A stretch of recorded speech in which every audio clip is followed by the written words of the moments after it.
Assalamu alaikum, Sayyidi. Wa alaikum salam wa rahmatullah. Forgive us for asking, on last week's teaching, how does the soul of Prophet ﷺ praise Allah Azza wa Jal? Is it also salawat based on divine reflection? Forgive me, Sayyidi. No, it's a hamd. The Prophet praises Allah Azza wa Jal with hamd, and Allah Azza wa Jal makes the durood al-sharif upon Sayyidina Muhammad. Otherwise he's not praising himself. That when Prophet came to the earth and taught us, say Subhanallah, Alhamdulillah, La ilaha illallah, Allahu Akbar, La hawla wa la quwwata illa billahi aliyyil azim. These are all the realities of hamd that Prophet is sending upon Allah Azza wa Jal, and Allah Azza wa Jal is sending salawats upon Sayyidina Muhammad. And this is the secret of the energy of fusion, and this is the clean energy, the powerful energy, and our life is to enter into that stream of energy. And that's why Allah Azza wa Jal grants it to us that, O you who believe, that come and make your salawats upon Sayyidina Muhammad. But you have to believe, and that's why then the believer has to praise upon Sayyidina Muhammad. So many people think they believe, but then they're not entitled to this energy. And the key to belief, because inna Allahi wa malaikatahu yusalluna ala nabi ya ayyuhalladhina amanu. So amanu, belief, then calls for us sallu alayhi wa sallimu taslim. Then there's a big secret in there, that pray and praise.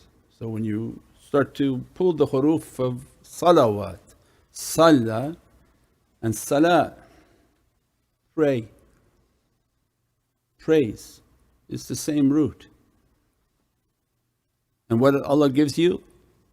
Taslim. Taslima means peace. But in reality, when you pray and praise upon that reality, and taslim, submit to Prophet. As a result of submitting to Prophet with good character, adab, means you're coming in now to the schools of adab, in which I want to be a servant of Allah Azza wa Jal, I don't know how to be. So follow Sayyidina Muhammad, pray and praise upon and submit. As a result of submitting, you become taslima, you become beautified. Because these are the servants who they serve Sayyidina Muhammad. And as a result, they are the servants of Allah. Because you can't serve Allah if you're not serving Prophet. This tawheed. How could you serve Allah if it's not La ilaha illallah Muhammadan Rasulullah? Because everything is in the kalima of tawheed. There is no service to Allah unless it's Muhammadan Rasulullah serving. So that becomes a big secret. Our service must be within Muhammadan Rasulullah. So when we come, because we don't understand kings anymore. So imagine you come to a great kingdom, and the king of this kingdom is Muhammadun Rasulullah. You say, here in this kingdom I'm going to do anything I want. So you get a visit from the king's guard one day, says, we heard you don't want to listen to anything, and you declared that this property is your property and you can do what you want with your corporation and you cannot pay taxes anymore. You just open your mouth to the king's people, they take your head off. But we don't understand kingdom anymore. You have no sovereignty under a kingdom, you own nothing, because we're under democracy, we think we have rights. But for Allah belongs kingdoms and kings. So when you live under a king, you say, I bought this house. Not really. This land? Not really. The king says, I own it. I'm giving you the use of this, but if for any time I want this, I actually take it back. Say, I own this business. He says, not really. I own this business. I'm giving you the right to do this business. So when we lived under kings, we understood, no, the sovereign means the one whom controls everything is the king. UK is like that. When they called their king or queen, it was the sovereign. Means every real estate was under their ownership. Then they started to change the rules and the laws. But what was being taught by kings, you don't own anything. Now magnify that to the Creator. Allah gave this whole of dunya to the kingdom of Sayyidina Muhammad. You don't own anything. You don't own yourself. You don't own your property. You don't own anything. All of it is owned by the king called Muhammadan Rasulullah.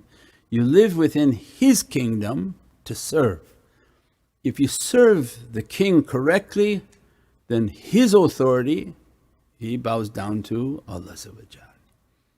And that was the concept of a king. When you obeyed the king of your country, Allah was happy with you.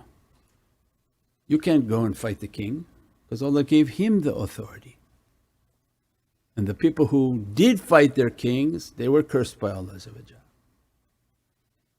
And Allah sent them rulers that ripped them to pieces. So this is a curse by Allah. But these were great isharat and guidance. So when we used to have kings, we understood, I don't own anything. I have the use of this, the use of that. My life is to serve the king correctly, have good manners and good character. Now imagine that king is Sayyidina Muhammad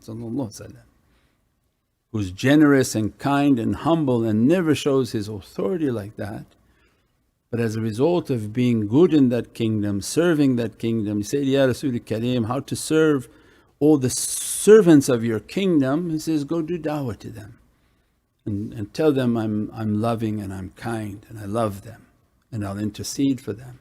So then this is the whole purpose of our lives, is to go out and do tashrif and spread the good word that this kingdom is merciful, this king is immensely kareem and generous.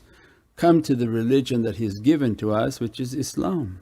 As a result of serving the kingdom of Sayyidina Muhammad, Allah is satisfied. And that becomes obedience and ihtiba. Ati'ullah, ati' Rasul wa ulul amri minkum. If we can follow that, then we are under the obedience of Allah, inshaAllah.